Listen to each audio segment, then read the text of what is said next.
ನಿನ್ನೆ ಇದೇ ಟೈಮ್ಗೆ ಬೆಂಗಳೂರಿನ ಫೇಮಸ್ ಸರ್ಕಾರಿ ಶಾಲೆ ಟೇಬಲ್ ಕೆಳಗೆ ನಡೆಯುವಂತಹ ವ್ಯವಹಾರದ ಕಥೆಯೊಂದನ್ನು ಹೇಳಿದ್ವಿ. ಇದೀಗ ಅದೇ ಕಾಲೇಜಿನ ಮತ್ತೊಂದು ಕರ್ಮಕಾಂಡ. ಇಲ್ಲಿ ರೂಲ್ಸ್ಗಳಿಗೆ ಬೆಲೆ ಇಲ್ವಾ? ಇಷ್ಟು ದಿನ ಈ ಕಾಲೇಜಿನಲ್ಲಿ ಕೆಲವರು ತಾವಾಡಿದ್ದೇ ಆಟ ಅಂದ್ಕೊಂಡಿದ್ರು. ಆದ್ರೆ ಈಗ ನ್ಯೂಸ್ ಫಸ್ಟ್ ಕ್ಯಾಮೆರಾ ಕಣ್ಣಲ್ಲಿ ಅವ್ರು ಆಡ್ತಾ ಇದ್ದಂತಹ ಕಳ್ಳಾಟ ಬಟಾ ಬಯಲಾಗಿದೆ.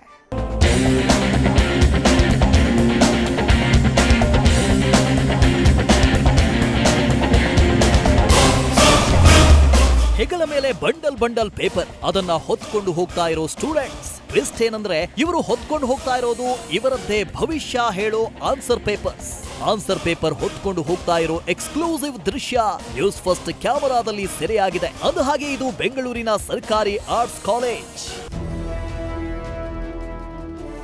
ರೂಲ್ಸ್ ಪ್ರಕಾರ ಈ ಎಕ್ಸಾಮ್ ಪೇಪರ್ಗಳನ್ನ ಕಾಲೇಜಿನಿಂದ ಕಸ್ಟೋಡಿಯನ್ ಅಥವಾ ಇನ್ಚಾರ್ಜ್ ವೆಹಿಕಲ್ ಮೂಲಕ ಸಿಟಿ ಯೂನಿವರ್ಸಿಟಿಗೆ ಸಾಗಿಸಬೇಕು. ಅವರೇ ಉತ್ತರ ಪತ್ರಿಕೆ ಜವಾಬ್ದಾರಿಯಾಗಿರ್ತಾರೆ. ಆದ್ರೆ ಈ ಕಾಲೇಜಿನಲ್ಲಿ ಮಾತ್ರ ರೂಲ್ಸ್ ಗಳಿಗೆ ಬೆಲೆ ಇಲ್ಲ ಅಂತ ಕಾಣುತ್ತೆ.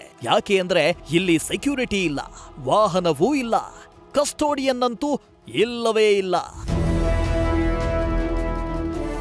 ಇದು ಬೇಜವಾಬ್ದಾರಿತನದ ಪರಮಾವಧಿ. ಪರೀಕ್ಷೆ ಬರೆದ ವಿದ್ಯಾರ್ಥಿಗಳೇ ತಮ್ಮ ಆನ್ಸರ್ ಶೀಟ್ಗಳನ್ನ ಹೆಗಲ ಮೇಲೆ ಹೊತ್ಕೊಂಡು ಹೋಗ್ತಾ ಇದ್ದಾರೆ. ಅಷ್ಟಕ್ಕೂ ಮಕ್ಕಳು ಈ ರೀತಿ ಮಾಡಿದ್ರೆ ಯೂನಿವರ್ಸಿಟಿಯ ರೂಲ್ಸ್ ಪ್ರಕಾರ ಅಕ್ಷಮ್ಯ ಅಪರಾಧ. ಈ ಬಗ್ಗೆ ಏನ್ ಹೇಳ್ತೀರಾ ಸಾರ್ ಅಂತ ಸಿಟಿವಿವಿ ರಿಜಿಸ್ಟ್ರಾರ್ನ ಪ್ರಶ್ನೆ ಮಾಡಿದ್ರೆ ಅವರ ರಿಯಾಕ್ಷನ್ ಹೀಗಿತ್ತು. ಸ್ಟೂಡೆಂಟ್ಸ್ ಹತ್ರ ಎಕ್ಸಾಮ್ ಬಂಡಲ್ಸ್ ಅದೇ ಆನ್ಸರ್ ಪೇಪರ್ನ ತಗೊಂಡ್ಬರ್ತಾರೆ. ಅದಕ್ಕೆ ಆ ಥರ ಮಾಡ್ಬೋದಾ? ಯೂನಿವರ್ಸಿಟಿಯಿಂದ ಏನು ಅವ್ರಿಗೆ ಗೈಡ್ಲೈನ್ಸ್ ಇರಲ್ಲ?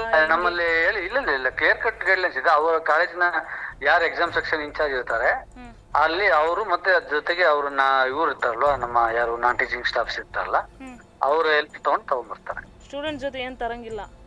ಸ್ಟೂಡೆಂಟ್ಸ್ ಏನ್ ಬರಂಗಿಲ್ಲ. ಮತ್ತೆ ಇವ್ರು ಹೆಂಗೆ ಸರ್ ಆರ್ಟ್ಸ್ ಕಾಲೇಜ್ ಅವರು ಸ್ಟೂಡೆಂಟ್ಸ್ ಹತ್ರ ತರಿಸ್ತಾರಲ್ಲ?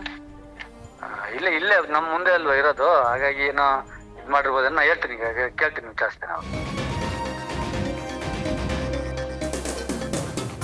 ಕೇಳಿಸ್ಕೊಂಡ್ರಲ್ಲ, ಅಕಸ್ಮಾತ್ ಮಾರ್ಗ ಮಧ್ಯ ಆನ್ಸರ್ ಶೀಟ್ ಅದಲು ಬದಲಾದ್ರೆ ಹೊಣೆ ಯಾರು? ಈ ಕಾಲೇಜು ಮಕ್ಕಳ ಭವಿಷ್ಯದ ಜೊತೆ ಚೆಲ್ಲಾಟ ಆಡ್ತಾ ಇದೆಯಾ ಅನ್ನೋ ಪ್ರಶ್ನೆ ಶುರುವಾಗಿದೆ. ಇದು ಹೀಗೆ ಮುಂದುವರಿಯೋ ಮುನ್ನ ಉನ್ನತ ಶಿಕ್ಷಣ ಸಚಿವರು ಈ ಬಗ್ಗೆ ಗಮನಿಸಲೇಬೇಕು. ಬಾಲ ಬಿಚ್ಚಿರೋ ಇಂಥವರ ವಿರುದ್ಧ ಕ್ರಮ ಆಗಲೇಬೇಕು. Pragati Shetty, news first, Bengaluru. News first ನಿರ್ಭೀತಿಯಿಂದ ನಿಮ್ಮ ಪರವಾಗಿ.